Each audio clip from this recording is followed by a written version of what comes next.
Hello peeps, இன்றைக்கி DAML vlog பார்க்கலாம். Morning நாங்கள் பிரேக்ஃபாஸ்ட் முடிச்சுட்டு நாங்கள் பூ பார்த்துட்டு இருந்தோம். தென் நான் வெளியே போயிட்டு நியூ இயர்க்கான செட்டெல்லாம் ரெடி ஆகிடுச்சான்னு பார்த்தேன். இன்னும் ரெடி ஆகலை. ஓகே, நம்ம போய் குக் பண்ணிட்டு வந்துடலாம் அப்படின்ட்டு நான் குக் பண்ண போயிட்டேன். இன்றைக்கி வந்து prawn biryani and prawn masala தான் பண்ணி நாங்கள் லஞ்சுக்கு சாப்பிட்டோம். ஏன்னா எனக்கும் என் தங்கச்சிக்கும் வந்து ப்ரான்னா வந்து ரொம்ப ரொம்ப பிடிக்கும். ஸோ ஃபஸ்ட்டு ப்ரான் பிரியாணி பண்ணிடலான்ட்டு நான் ஒரு குக்கர் எடுத்து அதில் 2 ஸ்பூன் வந்து கீ போட்டுக்கிட்டேன். நான் வந்து கீ மட்டும் போடாமல் கொஞ்சம் சிசமி ஆயிலும் அதில் சேர்ப்பேன். லைக் ஒரு 2 டீஸ்பூன் ஆஃப் சிசமி ஆயில் போட்டுக்கோங்க. தென் அதில் நம்மளுக்கு பிரியாணிக்கு தேவையான பொருட்கள் லைக் பே லீஃப், அப்புறம் வந்து கிராம்பு, அன்னாச்சி பூ, அப்புறம் காடமம், இது சில பேர் எனக்கு தெரியாது, அந்த பிளாக்காக இருக்கிறது எனக்கு என்னன்னு தெரியலை. ஸோ இதெல்லாம் போட்டுட்டு நல்லா சாட்டே பண்ணிவிட்டு அதில் கொஞ்சம் ஆனியன்ஸ் இந்த மாதிரி ஸ்ட்ரெயிட்டாக கட் பண்ணுங்கள். குட்டி குட்டி க்யூப்ஸாக கட் பண்ண வேண்டாம். ஆனியன்ஸ் போட்டு நல்லா அதை சாட்டே பண்ணுங்கள். லைக் ஒரு நல்லா ஒரு லைட் கோல்டன் ப்ரௌன் கலர் வர வரைக்கும் சாட்டே பண்ணிவிட்டு தென் அதில் வந்து டொமேட்டோஸ் போட்டுக்கோங்க. அதை போட்டுட்டு அதையும் நல்லா சாட்டே பண்ணிவிட்டு இப்போ நான் வந்து 2 ஆனியனுக்கு வந்து 2 டொமேட்டோ போட்டிருக்கேன். ஸோ நீங்களும் அந்த மாதிரி போட்டு நல்லா சாட்டே பண்ணிவிட்டு இந்த மாதிரி எல்லாமே நல்லா வெந்து ஒரு மாதிரி கலர் சேஞ்ச் ஆகிருக்குல்ல, அந்த ஸ்டேஜில் நான் மோஸ்ட்லி எல்லாத்துக்குமே வந்து கல்லுப்பு தான் யூஸ் பண்ணுவேன். நீங்களும் கல்லுப்பு போடணுன்னாலும் போட்டுக்கலாம், நார்மல் சால்ட் போடணுன்னாலும் போட்டுக்கலாம். அதையும் போட்டு நல்லா அப்படி சாட்டே பண்ணிவிட்டு நான் சொல்ல மறந்துட்டேன், சில்லியும் போட்டுக்கோங்க. அப்புறம் இது வந்து தனி மிளகாய் தூள் தான் நான் போட்டிருக்கேன். அதையும் போட்டு நல்லா மிக்ஸ் பண்ணிவிட்டு கொஞ்சம் நல்லா அது ரா ஸ்மெல் போனதுக்கப்புறம் இதில் கொஞ்சம் கரம் மசாலா இல்லைனா பிரியாணி மசாலா, என்கிட்ட கரம் மசாலா தான் இருந்துச்சு. ஸோ நான் கரம் மசாலா போட்டிருக்கேன். அதையும் போட்டு நல்லா ஸ்மெல்லெல்லாம் போகிற வரைக்கும் நல்லா குக் பண்ணிவிட்டு இப்போ வந்து என்னென்னா அந்த ஆயில் வந்து லைட்டாக பிரிஞ்சு வரணும், அந்த அளவுக்கு இதை போட்டு நல்லா குக் பண்ணுங்கள். குக் பண்ணிவிட்டு அப்படியே சைடில் என் ஹஸ்பண்ட் வந்து அப்போ தான் ப்ரான்ஸ் வந்து ஃப்ரெஷ்ஷாக வாங்கிட்டு வந்திருந்தாங்க. நான் அதை வாஷ் பண்ண ஸ்டார்ட் பண்ணிவிட்டேன். நான் ப்ரான் எப்படி வாஷ் பண்ணுவேன்னா ஃபஸ்ட்டு 2 சைடுமே டீவைன் பண்ணிப்பேன். தென் அதில் வாட்டர் போட்டுட்டு அதுலேயும் கொஞ்சம் கல்லுப்பு அப்புறம் வந்து மஞ்சள் தூள் போட்டு நல்லா ஒரு 2 டைம்ஸ் வாஷ் பண்ணிவிட்டு தென் 3rd டைம் வந்து ரன்னிங் வாட்டர், அதாவது தண்ணியை வந்து ஃபுல்லாக உள்ளே வச்சு கழுவாமல் அப்படியே ரன்னிங் வாட்டரில் போட்டு நல்லா அந்த மஞ்சள் கலர்லாம் போகிற வரைக்கும் நல்லா வாஷ் பண்ணி எடுத்துப்பேன். ஸோ நான் சைட் பை சைடாகவே ப்ரான் மசாலா பண்ண ஸ்டார்ட் பண்ணிட்டேன். நான் ப்ரான் மசாலாவுக்கு வந்து நல்லெண்ணெய் தான் போடுவேன். நல்லெண்ணெய் அப்புறம் வந்து கறி லீவ்ஸ், ஒரு காடமம். இப்போலாம் நான் வந்து காடமம் சேர்க்குறேன், ஏன்னா இந்த மாதிரி கறி பொருட்களில் வந்து காடமம் சேர்த்தா நல்லா இருக்குதுன்னு சொல்லிட்டு. அண்ட் தென் ஒரு சில்லி, ஸ்லிட் பண்ண ஒரு சில்லி போட்டு இதையும் நல்லா வந்து கோல்டன் ப்ரௌன் ஆகிற வரைக்கும், நல்லா கோல்டன் ப்ரௌன் தேவையில்லை, நல்லா ஓரளவுக்கு ஸ்மெல் போகிற வரைக்கும் டிரான்ஸ்பரண்ட்டாக வர வரைக்கும் குக் பண்ணிவிட்டு தென் அதில் வந்து நான் மறுபடியும் சால்ட் போட்டுக்கிட்டேன். ப்ரான் மசாலாவுக்கு தேவையான சால்ட், அப்புறம் வந்து அதையும் நல்லா சால்ட் போட்டதுக்கப்புறம் நல்லா சாட்டே பண்ணுங்கள்.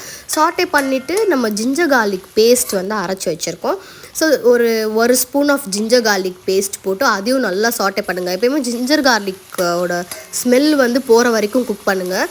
பிகாஸ் அது நல்லா குக் ஆகலைன்னா ஒரு மாதிரி இரிட்டேட்டிங்காக ஒரு ரா ஸ்மெல் வந்துகிட்டே இருக்கும். தென் இதில் வந்து நான் ஒரு 1.5 ஆனியன்ஸ்க்கு நான் வந்து 1 டொமேட்டோ வந்து சேர்த்துருக்கேன். நான் குக் பண்ணுற கலர் பாருங்கள், அந்த தக்காளியோட கலர் வந்து நல்லா ஒரு ஆரஞ்சிஷ் கலர் வர வரைக்கும் நல்லா மசிகிற அளவுக்கு குக் பண்ணுவேன். இதுலேயும் நான் வந்து தனி சில்லி பவுடர் தான் ஆட் பண்ணியிருக்கேன். நான் மோஸ்ட்லி குழம்பு சில்லி பவுடர் வந்து இந்த இது செய்யும் போதெல்லாம் ஆட் பண்ண மாட்டேன். ஸோ தனி சில்லி பவுடர் அண்ட் தென் கொஞ்சம் பெப்பர் பவுடர், ஒரு 1 tablespoon of pepper powder இருந்தால் போதும். இதுலேயும் கொஞ்சம் கரம் மசாலா, இது வந்து ஒரு 1/2 teaspoon to 1 teaspoon of garam masala add பண்ணிவிட்டு நல்லா சாட்டே பண்ணுங்கள். இதுலேயும் அந்த மசாலாவோட ரா ஸ்மெல் போகிற வரைக்கும் நல்லா அந்த ஆயில் பிரிஞ்சு வர வரைக்கும் குக் பண்ணுங்கள். ஆயில் பிரிஞ்சு ஏன் வரணும்னு சொல்கிறேன்னா அப்போ தான் அதோட டேஸ்ட் வந்து நம்மளுக்கு என்ஹான்ஸ் பண்ணி கிடைக்கும். ஸோ ஆயில் நல்லா பிரிஞ்சு வந்ததும் நல்லா ஒரு handful of mint leaves இதில் வந்து ஆட் பண்ணிக்கோங்க. நல்லா ஆட் பண்ணிவிட்டு இப்போ என்ன ஆகும்னா அந்த சைட்லலாம் ஒட்டிகிட்டு இருக்கோம்ல, அதெல்லாம் நான் வந்து எனக்கு பிடிக்காது அந்த மாதிரி சைடில் ஒட்டிகிட்டு இருந்தால். நான் அதெல்லாம் ஃபஸ்ட்டு க்ளீன் பண்ணிவிட்டு இப்போ இதில் நம்ம வாஷ் பண்ணி வச்சுருக்க ப்ரான்ஸ் வந்து ஆட் பண்ணிக்கோங்க. எங்களுக்கு ப்ரான்ஸ் நல்லா பிடிக்குன்றதுனால நான் பிரியாணியில் கம்மி ப்ரான்ஸ் அண்ட் இதில் கொஞ்சம் நிறையா ப்ரான்ஸ் ஆட் பண்ணிவிட்டேன். அன்றைக்கி நாங்கள் 1 kg ப்ரான்ஸ் வாங்கியிருந்தோம் 3 மெம்பர்ஸ்க்கு. ஸோ நல்லா ப்ரான்ஸை வந்து ஃபஸ்ட்டு இந்த மாதிரி மேலே வந்து செட்டில் பண்ண விட்டுருங்க. எல்லா ப்ரான்ஸையும் மேலே போட்டுட்டு தென் அதை நல்லா உள்ளேருந்து மசாலா மேலே ஃபுல்லாக அதில் ஏறுற வரைக்கும் நல்லா கிண்டுன்னு கிண்டுங்க. அப்போ தான் வந்து எல்லாத்துலேயும் மசாலா நல்லா ஏறும். ப்ரான்ஸ் வந்து எல்லோரும் சொல்லுவாங்க மோர் தேன் 10 மினிட்ஸ்க்கு மேலே குக் பண்ணால் அது ரப்பரி ஆகிடும்ன்ட்டு. பட் எங்களுக்கு எப்படி பிடிக்கும்னா அது நல்லா சுருண்டு ஒரு மாதிரி, என் ஹஸ்பண்ட்க்கு எப்படி பிடிக்கும்னா அது நல்லா சிக்கன் கன்சிஸ்டன்சியில் வந்தால் தான் பிடிக்கும். சில ரெஸ்டாரண்ட்ஸில் நம்ம சாப்பிடும்போது ப்ரான் வந்து கொஞ்சம் நரிச்சுன்ற டேஸ்ட்டில் இருக்கும். அப்படி இருந்தால் எனக்கு சுத்தமாக பிடிக்காது. இந்த மாதிரி நல்லா மாவு மாதிரி சிக்கன் மாதிரி இருந்தால் தான் எனக்கு பிடிக்கும். அப்புறம் அது குக்காய் முடிச்சதும் நான் கொத்தமல்லி தூவிட்டு அதை எடுத்து சைடில் வச்சுட்டேன்.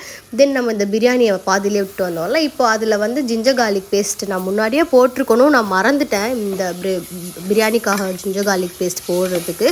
ஸோ அதையும் நல்லா பச்சை வாசனை போகிற வரைக்கும் நல்லா வதக்குங்க. நான் முன்னாடியே சொன்ன மாதிரி தான். நல்லா போனதுக்கப்புறம் இதில் நான் வந்து ஒரு மேக்ஸிமம் ஒரு 10 ப்ரான்ஸ் தான் ஆட் பண்ணேன். ஏன்னா பிரியாணியில் இருந்த ப்ரான்ஸ் அவ்வளோவா எங்களுக்கு சாப்பிட பிடிக்காது. ஸோ அதில் ப்ரான்ஸ் எல்லாம் ஆட் பண்ணிவிட்டு அதையும் நல்லா குக் பண்ணி அதில் கொஞ்சம் என்னென்னா அந்த மின்ட் லீவ்ஸ் போட்டுக்கோங்க. ஏன்னா பிரியாணிக்கு வந்து மின்ட் லீவ்ஸ் அப்புறம் கொத்தமல்லி லீவ்ஸ்லாம் போட்டால் நல்லாயிருக்கும். அதில் நான் கொஞ்சம் தயிர் ஆட் பண்ணிக்கிட்டேன். மோஸ்ட்லி வந்து மீன் சாப்பிடும்போது தயிர் சாப்பிடக்கூடாது சொல்லுவாங்க. நான் ஆட் பண்ணிக்கிட்டேன், ஒன்றும்லாம் நடக்கலை. நீங்களும் ஆட் பண்ணணுன்னா ஆட் பண்ணிக்கோங்க கைஸ். அப்புறம் நான் சொன்ன மாதிரி கொத்தமல்லி போட்டுட்டு அதையும் நல்லா எல்லாம் கிண்டி மசாலா எல்லா இடத்துக்கும் நல்லா பரவுற மாதிரி பண்ணிவிட்டு, இப்போ நான் வந்து ஆல்ரெடி சோக் பண்ணி வச்சுருந்தேன் ரைஸ். நான் வந்து தெரியாமல் ஒரு 2 to 3 ஹார்ஸ் சோக் பண்ணிட்டேன். நீங்கள் ஜஸ்ட் ஒரு 15 மினிட்ஸ் சோக் பண்ணால் போதும். நான் முன்னாடியே ஒரு 1.5 கிளாஸ் ஆஃப் பாஸ்மதி ரைஸ் தான் எடுத்துக்கிட்டேன் பிரியாணி பண்ணுறதுக்கு. ஸோ நான் அதை அப்படியே மேலே இந்த மாதிரி செட்டில் ஆகிற மாதிரி தூவி விட்டுட்டேன். நான் என்ன பண்ண மிஸ்டேக்னால், நான் செஞ்ச பிரியாணி வந்து கொஞ்சம் லைட்டாக குழஞ்சிருச்சு. நான் என்னென்ன மிஸ்டேக் பண்ணுறேன்றதை நான் உங்ககிட்ட சொல்கிறேன். நான் வந்து அரிசியை வந்து ரொம்ப நேரம் ஊற வச்சுட்டேன். தென் இந்த மாதிரி போட்டு கிண்டுன்னு கிண்டி அதை ஒரு மாதிரி கொலன்னு பண்ணி விட்டுட்டேன். அதே மாதிரி ஆல்ரெடி 2 ஹார்ஸ் சோக் ஆகிடுச்சு அந்த rice. Minimum 1.5 whistles to 2 whistles விட்டுருந்தாலே அது நல்ல பிரியாணி, குலையாத பிரியாணி கிடச்சிருக்கும்.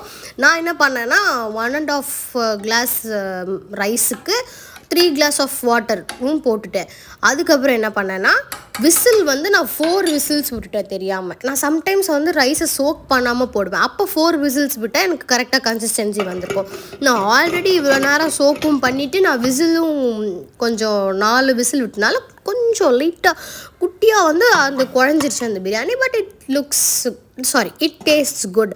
நான் அப்புறம் என்ன பண்ணேன்னா மேலே அதை நான் வீடியோ எடுக்க மறந்துட்டேன். கொஞ்சம் லைட்டாக ஆரஞ்சு கலர் ஃபுட் கலர் போட்டுட்டு அதுக்கு மேலே வந்து இந்த மாதிரி நெய்யில் வறுத்த முந்திரி அப்புறம் பாதாம் போட்டு முடிச்சிட்டேன் பிரியாணியும். Raita and then prawn masala தான் லன்ச். அப்படி தான் பார்ட்டி. ஈவினிங் நாங்கள் அப்படியே கொஞ்சம் தூங்கிட்டோம். ஈவினிங் அப்படியே பார்ட்டி ஸ்டார்ட் ஆன சத்தத்தில் தான் ஏஞ்சோம். ஒரு 5:30க்கே ஸ்டார்ட் பண்ணிட்டாங்க. பட் நான் மேலேருந்து போய் பார்த்தேன். சரின்ட்டு பார்ட்டி ஸ்டார்ட் ஆகிடுச்சு. சரி நம்மளும் கிளம்பி பார்ட்டிக்கு போகலான்னு பார்ட்டிக்கு போனதெல்லாம் டின்னர்லாம் முடிச்சுட்டு தான் போனோம். ஏன்னா கொஞ்சம் லேட் ஆகிடுச்சு நாங்கள் போகிறதுக்கு. ஸோ அப்படியே நியூ இயர் பார்ட்டிக்கு போயிட்டு அங்கே கொஞ்சம் நல்லா டான்ஸ்லாம் ஆடிட்டு என்ஜாய்லாம் பண்ணிவிட்டு நாங்கள் ஜாலியாக இருந்தோம்.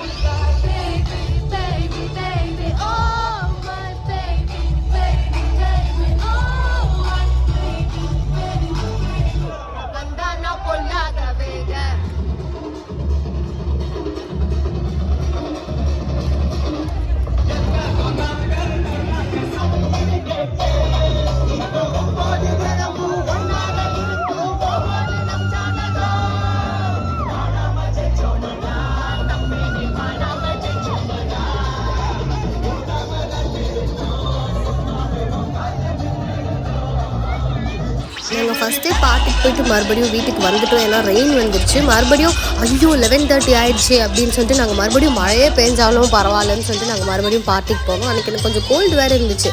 பரவாயில்ல இருந்தாலும் பார்ட்டிக்கு போகலாம் அப்படின்னு சொல்லிட்டு நாங்கள் கீழே போயிட்டோம். அங்கே ஒரு அங்கிள், எங்கள் அப்பார்ட்மெண்ட்டில் இருக்க அங்கிள் வந்து இந்த மாதிரி அழகாக ட்ரெஸ் பண்ணிவிட்டு யாருன்னு லாஸ்ட்டு தான் ரிவீல் பண்ணாங்க அவங்க யாருன்னு. அவங்க சரியான டான்ஸ் அந்த மாதிரி ட்ரெஸ் எல்லாம் போட்டுட்டு நல்லா டான்ஸ்லாம் பண்ணிட்டு இருந்தாங்க. இந்த இயர் நியூ இயர் வந்து எங்களுக்கு ரெயின், பார்ட்டி, டான்ஸ், ஃபுட்டுன்னு ஸ்டார்ட் ஆச்சு. ஸோ உங்களுக்கும் எப்படி ஸ்டார்ட் ஆகிடுச்சுன்னு நீங்களும் கமெண்ட்டில் சொல்லிட்டு போங்க கைஸ். ஆக்சுவலி இந்த சாங் வந்து நேர் விருப்பம். எல்லோரும் ரிப்பீட்லேயே இந்த சாங்கை போடுங்கன்னு கேட்டுகிட்டே இருந்தனால இந்த சாங் போட்டாங்க.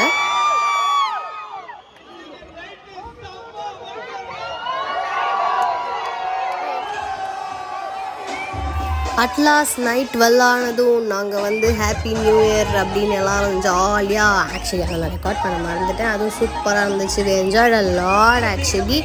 அப்புறம் அவ்வளோதான், நாங்கள் ரொம்ப டயர்ட் ஆகிட்டோம். மழை வேறு பெஞ்சிட்டே இருந்தனால இந்த டான்ஸ் இந்த சாங் எல்லாம் முடிச்சுட்டு நாங்கள் அப்படியே என் ஹஸ்பண்ட் கொஞ்சம் ரொம்ப வைபாக ஸ்டார்ட் பண்ணிட்டாங்க. இந்த பாட்டெலாம் என் ஹஸ்பண்டுக்கு ரொம்ப பிடிக்கும் போல். சில பாட்டு கேட்டால் தான் ஆடுறாங்க. அப்படியே நாங்கள் முடிச்சுட்டு வீட்டுக்கு போயிட்டோம்.